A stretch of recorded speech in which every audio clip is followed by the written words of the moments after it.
Hello students, I am Santoshi Behera, your lecturer. In this video, I will teach you about health assessment, which is most important topic of nursing fundamental. If you are ANM, GNM or BSc nursing student, then this video is for you. Let's start the video. अभी ये जो health assessment topic है ये nursing fundamental का topic है और most important topic है, तो चलिए स्टार्ट करते हैं। देखिए यहाँ पे लिखा है हेल्थ असेसमेंट। ठीक है, हेल्थ असेसमेंट मीन्स हम असेस करेंगे जब पेशेंट हॉस्पिटल में एडमिशन के लिए आएंगे, तब भी नर्सेस को हेल्थ असेसमेंट करना ज़रूरी है। या फिर अगर आप कम्युनिटी जाएंगे, कम्युनिटी में पेशेंट का केयर देने के लिए जा रहे हैं, तब भी आपको हेल्थ असेसमेंट करना ज़रूरी है। किसका आप हेल्थ असेसमेंट करेंगे? पेशेंट का हेल्थ असेसमेंट करेंगे। ठीक है, तो पेशेंट का हेल्थ असेसमेंट आप क्यों करेंगे? यहाँ पे लिखा है, देखिए, health assessment is important to recognise health problems. Okay, health assessment क्यों ज़रूरी है? हेल्थ असेसमेंट क्यों ज़रूरी है? To recognise health problem. जो पेशेंट का जो हेल्थ प्रॉब्लम है उसको फाइंड आउट करने के लिए हमें हेल्थ असेसमेंट करना चाहिए। हमें मीन्स नर्सेस, ठीक है, नर्सेस को हेल्थ असेसमेंट करना चाहिए। और and also to check the response of the patient. नीचे देखिए, इसको मैं मिटा देती हूँ। ठीक है, नेक्स्ट मैं आपको बता रही हूँ। ठीक है, and also to check response of the patient to the intervention. और हम क्यों हेल्थ असेसमेंट करेंगे? क्यों करेंगे? क्योंकि to check the response of the patient to the intervention. जो भी हमने केयर दिए हैं पेशेंट का, उसी का रिस्पॉन्स कैसा है। अब एग्जांपल के लिए देखिए, अगर कोई फीवर पेशेंट है और हमने उसको उनको कोल्ड स्पंजिंग किए हैं और फिर injection paracetamol according to doctor's order दिए हैं। अब उस ट्रीटमेंट को देने के बाद उनका फीवर जो है वो कितना कम हुआ है या फिर कम नहीं हुआ है, उसी को चेक करने के लिए भी हमें हेल्थ असेसमेंट करना पड़ेगा। मीन्स हमें उसी पेशेंट का फिर से टेम्परेचर चेक करना पड़ेगा। ठीक है, तो वही इसमें वही लिखा है, to check the response of the patient to the intervention provided through treatment. Okay, अब हमने हेल्थ असेसमेंट के बारे में पढ़ा। नेक्स्ट देखते हैं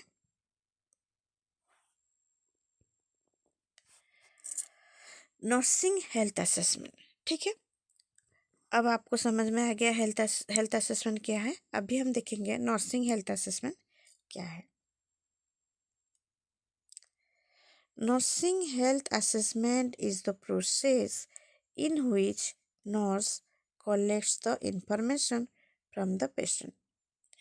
नर्सिंग हेल्थ असेसमेंट एक प्रोसेस है जिसमें नर्स क्या करते हैं? कलेक्ट करते हैं information from the patient. Patient से इंफॉर्मेशन कलेक्ट करते हैं रिगार्डिंग देयर हेल्थ। ठीक है, पेशेंट का हेल्थ के बारे में पेशेंट से नर्सेज जो है वो कलेक्ट करते हैं इंफॉर्मेशन। ठीक है, based on the information gather from the patient. ठीक है, जो इंफॉर्मेशन पेशेंट से कलेक्ट करते हैं उसी के बेस से, ठीक है, उसी के आधार में the nursing intervention are planned. ठीक है, नर्सिंग इंटरवेंशन प्लान किया जाता है। इंटरवेंशन मीन्स जो भी हम ट्रीटमेंट देंगे पेशेंट को। ठीक है, पेशेंट का हम हेल्थ असेसमेंट किए, उनसे इंफॉर्मेशन कलेक्ट किए। ठीक है, और उसी के इंफॉर्मेशन के हिसाब से हमें उनको ट्रीटमेंट देना है। ठीक है, अभी नर्सिंग इंटरवेंशन प्लान करना है और फिर उसको इम्प्लीमेंटेड करना है टू प्रोवाइड क्वालिटी केयर। अब एग्जाम्पल के लिए मैं आपको समझाती हूँ। एक पेशेंट एडमिशन हुए हैं, आप उनका नर्सिंग हेल्थ असेसमेंट करेंगे। ठीक है, नर्सिंग हेल्थ असेसमेंट में आप उनसे इंफॉर्मेशन कलेक्ट करेंगे पेशेंट से इंफॉर्मेशन कलेक्ट किए और पेशेंट ने आपको इंफॉर्मेशन दिया कि उनका हाइपरटेंशन है। ठीक है, हाइपरटेंशन है तो आप यहाँ पे प्रॉब्लम को फाइंड आउट कर लिए, पेशेंट का प्रॉब्लम क्या है, हाइपरटेंशन है। उसके बाद आपको इंटरवेंशन करना है, प्लान करना है। तो यहाँ पे हाइपरटेंशन में आप इंटरवेंशन मीन्स प्लान करेंगे। क्या प्लान करेंगे कि अगर पेशेंट का हाइपरटेंशन है तो हम उनको क्या कर सकते हैं। हाइपरटेंशन में हम पेशेंट को सॉल्ट कम खाने के लिए बोल सकते हैं, एडवाइस कर सकते हैं सॉल्ट कम खाने के लिए। और फिर अकॉर्डिंग टू डॉक्टर ऑर्डर्स हम उनको हाइपरटेंसिव मेडिसिन, ठीक है, जो कि हाइपरटेंशन को लो करने के लिए, कम करने के लिए मेडिसिन दे सकते हैं, nifedipine, but according to doctor's order देंगे। ठीक है, ये सब हम इंटरवेंशन मीन्स प्लानिंग किए। प्लानिंग करने के बाद हमें इम्प्लीमेंटेड करना है। ठीक है, प्लान हो गया, हमने प्लान कर लिया कि पेशेंट का हाइपरटेंशन है और उनको क्या देना है, लो सॉल्ट डाइट खाने के लिए हम एडवाइस करेंगे। और फिर उनको क्या क्या करेंगे according to doctor's order, tablet nifedipine कि जो भी हो, जो भी डॉक्टर ऑर्डर करेंगे उसी को हमें देना है, मीन्स इम्प्लीमेंटेड करना है। ठीक है, हमें उस जब आप प्लान कर लिए उसके बाद आप वो मेडिसिन जब देंगे पेशेंट को तो वो होता है इम्प्लीमेंटेड। ठीक है, इम्प्लीमेंटेड, फिर आपने इम्प्लीमेंटेड किया, उसके बाद इम्प्लीमेंटेड करने के बाद आपका क्या हो गया, provided quality care to the patient, आपने पेशेंट को क्वालिटी केयर दिया है। ठीक है, नेक्स्ट हम देखते हैं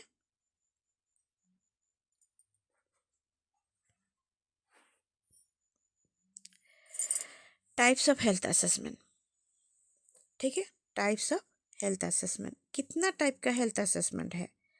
जो नर्सिंग हेल्थ असेसमेंट हम करते हैं, पेशेंट का हेल्थ असेसमेंट चेक करते हैं। ठीक है, तो कितना टाइप का है। फर्स्ट है, यहाँ पे 4 टाइप्स ऑफ हेल्थ असेसमेंट है। पहला है कॉम्प्रिहेंसिव हेल्थ असेसमेंट। ठीक है, ये देखिए, ये जो है, ये पहला जो है कॉम्प्रिहेंसिव हेल्थ असेसमेंट। ठीक है, नेक्स्ट है focused health assessment, next emergency health assessment, next ongoing health assessment. तो चलिए देखते हैं एक के बाद एक कॉम्प्रिहेंसिव हेल्थ असेसमेंट क्या है।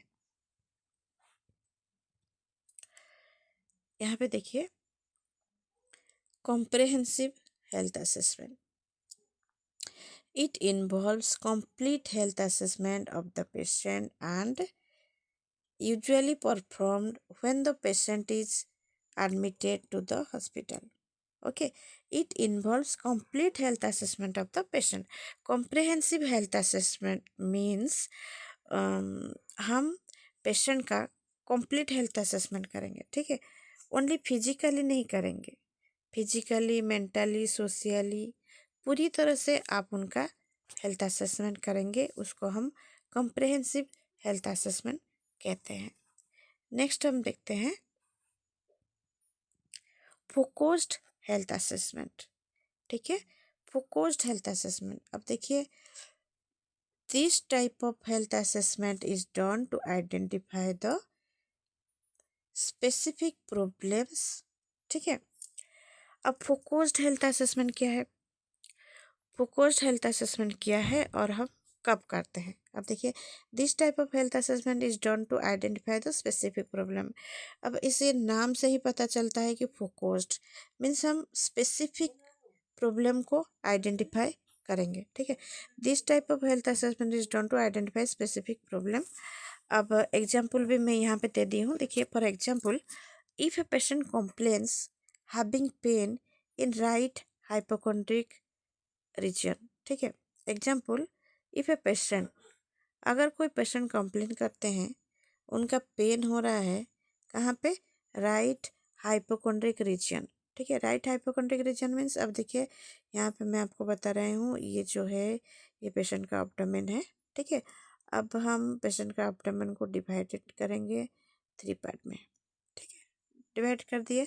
अब ये साइड जो है ये उनका राइट साइड है और ये साइड है लेफ्ट साइड। तो ये जो पार्ट आप देख रहे हैं ये है राइट हाइपोकॉन्ड्रिक रीजन। अगर यही इसी एरिया में अगर पेशेंट कंप्लेन करते हैं कि उनका पेन हो रहा है तो नर्स क्या फाइंड आउट करेंगे, then the nurse ask question about the liver problem. Nurse वहाँ पे फोकस करेंगे कि अगर पेशेंट राइट हाइपोकॉन्ड्रिक रीजन में पेन कंप्लेन करते हैं तो मे बी वहाँ पे लिवर प्रॉब्लम हो सकता है। तो वो जो नर्स है वो क्या फोकस करेंगे कि वहाँ पे लिवर प्रॉब्लम हो सकता है। तो उसी को फोकस करके वो पूछेंगे पेशेंट को कि डिफ़िकल्टी इन डाइजेशन, क्या आपको डाइजेशन में डिफ़िकल्टी है, क्या बाउल प्रॉब्लम है, क्या पेशेंट को बाउल प्रॉब्लम है, उसी के बारे में पूछेंगे। And will perform the abdominal physical examination. और वो क्या करेंगे, अब्डोमिनल फिजिकल एग्जामिनेशन करेंगे लिवर प्रॉब्लम को फाइंड आउट करने के लिए। तो ये है आपका फोकस्ड हेल्थ असेसमेंट। ठीक है, नेक्स्ट हम देखते हैं इमरजेंसी हेल्थ असेसमेंट। अब देखिए नाम से ही पता चल रहा है इमरजेंसी हेल्थ असेसमेंट। अब इमरजेंसी हेल्थ असेसमेंट क्या है, देखिए this type of health assessment is performed in emergency. Okay, emergency health assessment means ये जो हेल्थ असेसमेंट हम करेंगे कब करेंगे, इमरजेंसी सिचुएशन में। अगर कोई पेशेंट इमरजेंसी में आया है, ठीक है, इमरजेंसी वार्ड को, तो उसी समय हम यही इमरजेंसी हेल्थ असेसमेंट करेंगे। ठीक है, emergency situation to identify the serious condition of the patient. Okay, क्यों करेंगे emergency health assessment, identify the serious condition of the patient. Patient का जो सीरियस कंडीशन है या नहीं उसी को आइडेंटिफाई करने के लिए करेंगे। अब क्या क्या करेंगे, देखिए for example assessment of the airway. ठीक है, पेशेंट इमरजेंसी वार्ड में एडमिशन हुआ है और उसका रिस्पॉन्स कुछ नहीं है, तो उसी में पहले जो नर्सेस का रोल है कि वो पहले देखेंगे कि उनका एयरवे ठीक है कि नहीं, रेस्पिरेशन ठीक से चल रहा है कि नहीं, ठीक है, ब्रीदिंग उनका ठीक है कि नहीं, एंड उनका ब्लड सर्कुलेशन पेशेंट का ठीक है कि नहीं। ठीक है, ये सब चेक करेंगे और उसके बाद वो कार्डियोपल्मोनरी रिससिटेशन स्टार्ट करेंगे अगर पेशेंट का ये सब प्रॉब्लम है। ठीक है, तो उसको इमरजेंसी हेल्थ असेसमेंट कहते हैं। नेक्स्ट हम देखते हैं ऑनगोइंग हेल्थ असेसमेंट। ठीक है, ऑनगोइंग हेल्थ असेसमेंट, अब नाम से ही आपको पता चल रहा है ऑनगोइंग मीन्स जो कंटिन्यू है। चलिए पढ़ के देखते हैं क्या है। This type of health assessment is done while providing regular care to the patient. अब ऑनगोइंग हेल्थ असेसमेंट हम कब करते हैं, जब रेगुलर केयर पेशेंट को देते हैं।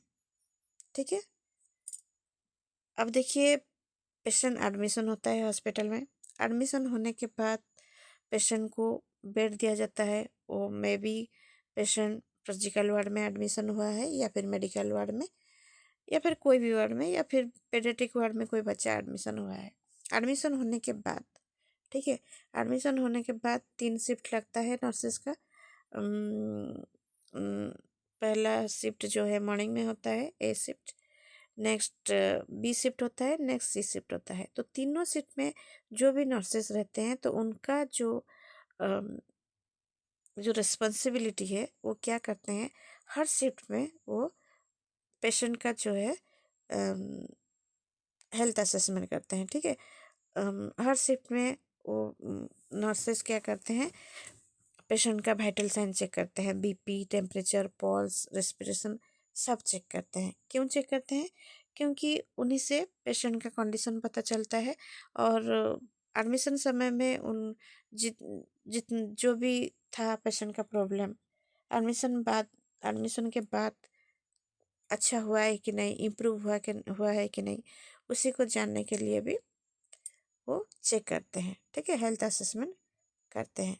तो वही है, ongoing health assessment should be done at regular interval, ठीक है, regular interval to determine the changes in health status, ठीक है। अभी मैं आपको बोली कि कुछ चेंजेस एडमिशन से पहले पेशेंट का हेल्थ कंडीशन जैसा था, एडमिशन के बाद, ट्रीटमेंट होने के बाद पेशेंट का हेल्थ कंडीशन कैसा है, उसी टाइप का है या फिर कुछ इम्प्रूव हुआ है। तो उसी को जानने के लिए भी रेगुलर हम हॉस्पिटल में चेकअप होता है हेल्थ स्टेटस के बारे में, ठीक है। जैसे for example health assessment of patient, ठीक है। इसको पहले मिटा देती हूँ फिर आपको समझ में आएगा, ठीक है। For example health assessment of patient in each shift, इसके बारे में मैं अभी आपको समझाई, ठीक है। ईच शिफ्ट, हर शिफ्ट में नर्सेस जो है उनका रिस्पॉन्सिबिलिटी है कि वो अपना पेशेंट का हेल्थ चेकअप करे, ठीक है। Health checkup means routine checkup, जैसे कि बीपी, पल्स, रेस्पिरेशन सब चेक करेंगे, ठीक है, क्योंकि वो उन्हीं का शिफ्ट है, उनका रिस्पॉन्सिबिलिटी है कि उनका शिफ्ट में पेशेंट ठीक रहे, ठीक है। Next, assessment of the patient after any procedure, और क्या है, कोई भी प्रोसीजर हो, आप किसी भी प्रोसीजर कर सकते हैं, जो भी प्रोसीजर करेंगे तो उसी समय आप हेल्थ असेसमेंट करेंगे। जैसे कि एग्जांपल, अगर आप पेशेंट को ब्लड ट्रांसफ्यूजन करते हैं तो ब्लड ट्रांसफ्यूजन करने से पहले, ठीक है, आपको क्या करना है, ब्लड प्रेशर चेक करना है, टेम्परेचर चेक करना है, ठीक है। अगर ब्लड प्रेशर ज़्यादा है तो हम ब्लड ट्रांसफ्यूजन नहीं कर सकते, उसके लिए हमें डॉक्टर उनका परमिशन लेना चाहिए। और फिर ब्लड ट्रांसफ्यूजन के समय अगर टेम्परेचर भी ज़्यादा है तब भी हम ब्लड ट्रांसफ्यूज नहीं कर सकते, ठीक है। तो ये एक प्रोसीजर है ब्लड ट्रांसफ्यूजन। तो इससे पहले भी हमें क्या करना पड़ता है, वाइटल साइन चेक करना पड़ता है। तो इसी पे वही लिखा है, ठीक है, आफ्टर एनी प्रोसीजर, ठीक। नेक्स्ट देखते हैं, अब हम देखेंगे पर्पजेस ऑफ हेल्थ असेसमेंट, ठीक है। पर्पजेस ऑफ हेल्थ असेसमेंट करेंगे तो क्यों करेंगे, कुछ तो पर्पज होगा जिसके लिए हमें हेल्थ असेसमेंट करना चाहिए, ठीक है। तो वही हेल्थ असेसमेंट का पर्पज हम यहाँ पे पढ़ेंगे, ठीक है, स्टडी करेंगे। तो देखिए पहले लिखा है, obtain initial data to plan the care and treatment for the patient, okay. Obtain initial data, health assessment क्यों करेंगे, पेशेंट का डाटा लेंगे तो उसी के हिसाब से हम ट्रीटमेंट दे सकते हैं ना, ठीक है। Obtain initial data to plan the care and treatment, plan करेंगे कैसे कैसे हम नर्सिंग केयर देंगे, क्या ट्रीटमेंट देंगे, वो सब निर्भर करता है पेशेंट का डाटा के ऊपर, ठीक है। पेशेंट जो डाटा सब्जेक्टिव डाटा जो पेशेंट बोलेगा वो सब्जेक्टिव डाटा है, और जो हम चेक करेंगे वो ऑब्जेक्टिव डाटा है, ठीक है। सब्जेक्टिव डाटा और ऑब्जेक्टिव डाटा दोनों दोनों को देख के आप पेशेंट का ट्रीटमेंट करेंगे, ठीक है। और क्यों करेंगे, as well as for future comparison, ठीक है। क्यों करेंगे, फ्यूचर कंपैरिजन, पेशेंट जब एडमिशन हुआ है तब पेशेंट का कंडीशन कैसा था, एडमिशन के बाद ट्रीटमेंट होने के बाद उसका कंडीशन कैसा है, कम हुआ है कि नहीं हुआ है, डिजीज कंडीशन में कोई अंतर हुआ है कि नहीं हुआ है। तो उसी को जानने के लिए भी हम हेल्थ असेसमेंट करेंगे, ठीक है। Next, gather subjective data and objective data, ठीक है। और हम हेल्थ असेसमेंट क्यों करेंगे, क्योंकि गैदर सब्जेक्टिव डाटा मीन जो पेशेंट कहते हैं। एग्जाम्पल, एक पेशेंट आता है और आप उससे हेल्थ असेसमेंट करते हैं, तो उस पेशेंट को क्वेश्चन करते हैं, तो वो जो आंसर, जो अपना कंप्लेन बताते हैं पेशेंट, तो वो होता है सब्जेक्टिव डाटा। एग्जाम्पल, कोई पेशेंट एडमिशन हुआ है और उनका कंप्लेन है कि मेरा हेडेक हो रहा है, ठीक है, तो वो है सब्जेक्टिव डाटा।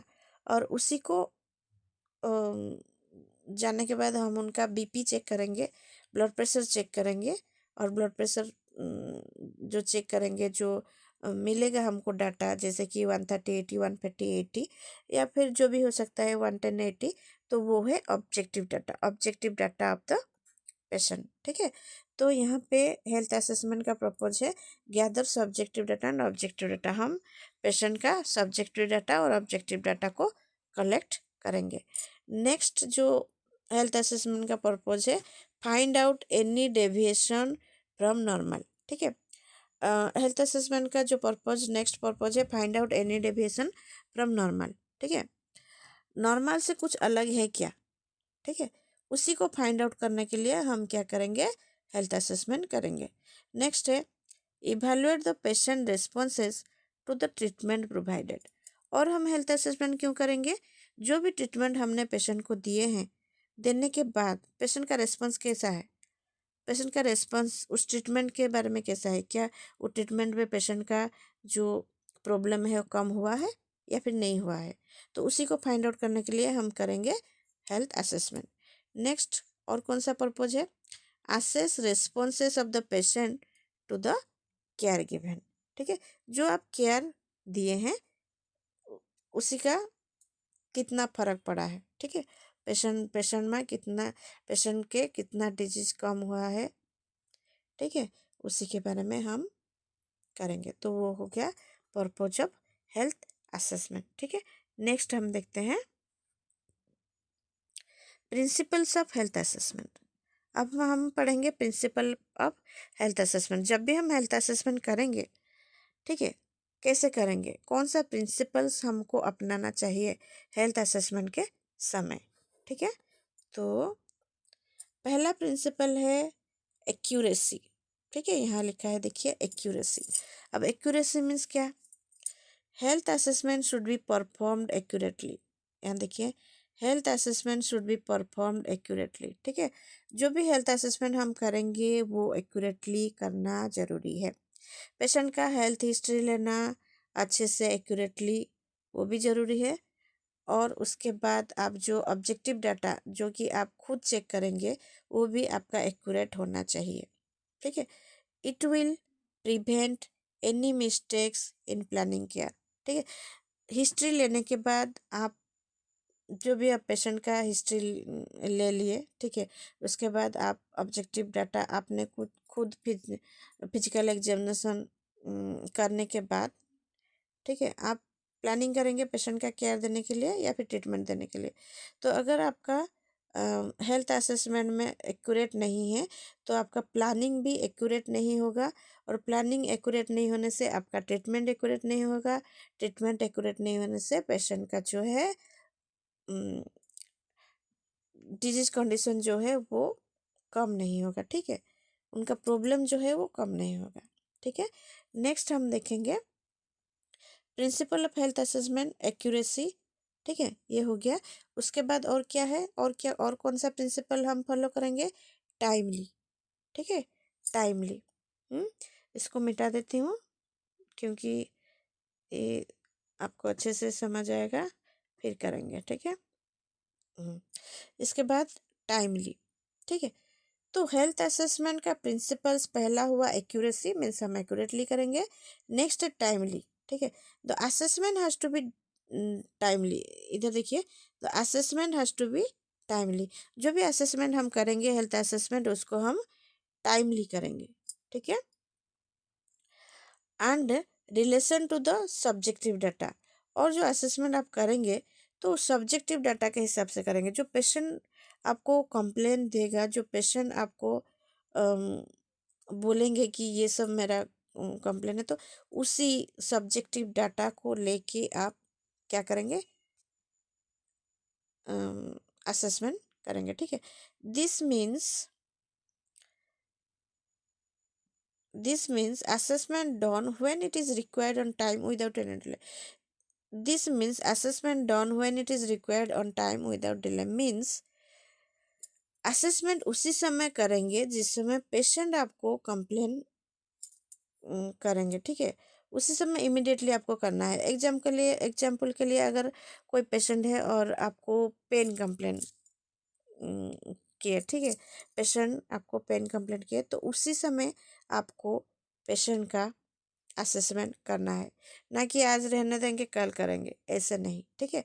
इमीडिएटली करना, उसी को बोलते हैं टाइमली, ठीक है। नेक्स्ट देखते हैं, नेक्स्ट है कॉन्फिडेंशियलिटी। ओके, नेक्स्ट जो है प्रिंसिपल्स ऑफ हेल्थ असेसमेंट, पहला आपका हो गया एक्यूरेसी, आप एक्यूरेट में करेंगे।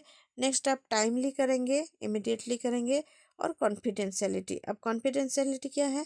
Information revealed by the patient, इधर देखिए, information revealed by the patient and collected by the nurse shall never be share for unnecessary reason, shall never be share for unnecessary reason, ठीक है।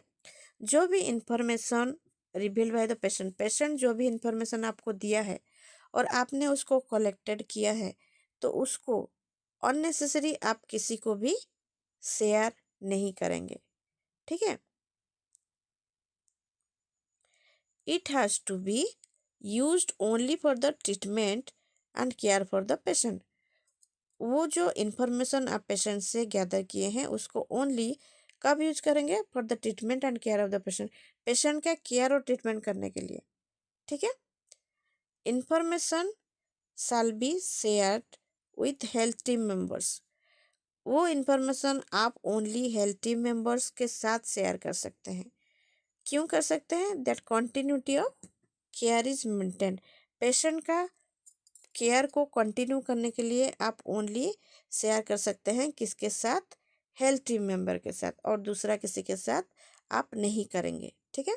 तो ये हो गया आपका कॉन्फिडेंशियलिटी। नेक्स्ट प्रिंसिपल हम देखते हैं, नेक्स्ट प्रिंसिपल है डॉक्यूमेंटेशन, ठीक है। डॉक्यूमेंटेशन बहुत इम्पोर्टेंट है, ठीक है। जो भी प्रोसीजर आप करेंगे, अगर डॉक्यूमेंटेशन नहीं करेंगे तो आपका प्रोसीजर जो है वो गलत हो गया। कैसे? अब देखिए, अब एग्जाम्पल के लिए आपको प्रेस्क्राइब हुआ है कोई इंजेक्शन पेशेंट का, और आपने पेशेंट को जाके इंजेक्शन तो दे दिए, लेकिन आप उनको डॉक्यूमेंटेशन नहीं किए हैं, तो दूसरा स्टाफ जो है वो क्या सोचेंगे? नहीं, ये पेशेंट को तो इंजेक्शन नहीं मिला है, तो वो जाके फिर उन्हीं को, फिर उसी पेशेंट को इंजेक्शन दे देंगे, जो कि पेशेंट डबल हो जाएगा, ठीक है। और पेशेंट का इसमें बहुत प्रॉब्लम हो सकता है पेशेंट को, ठीक है। तो ये गलती कभी नहीं करेंगे। डॉक्यूमेंटेशन हर प्रोसीजर में ज़रूरी है। After every procedure you have to documented, ठीक है, वेरी इंपॉर्टेंट। तो recording of the assessment should be done, recording of the assessment should be done in concise. जो भी आप असेसमेंट किए हैं उसको रिकॉर्डिंग करेंगे। Concise, concise means, concise means ज़्यादा बड़ा नहीं करेंगे, छोटा छोटा करके करेंगे, ठीक है। अनकम्प्लीट, ठीक है। रिकॉर्डिंग जो करेंगे कंसाइज करेंगे और कंप्लीट करेंगे और एक्यूरेट करेंगे, ठीक है, ऑब्जेक्टिव मैनर में करेंगे, मोस्ट इम्पोर्टेंट है। The hand writing should be legible, जो भी आप डॉक्यूमेंटेशन करेंगे उसका हैंड राइटिंग लीजिबल होना चाहिए, अच्छे से दिखाई देना चाहिए, ठीक है। कॉम्प्रहेंसिव अप्रोच फॉलो करना चाहिए। तो यहाँ तक आज हमने स्टडी किया, नेक्स्ट दूसरा वीडियो में पढ़ेंगे। तब तक के लिए बाय।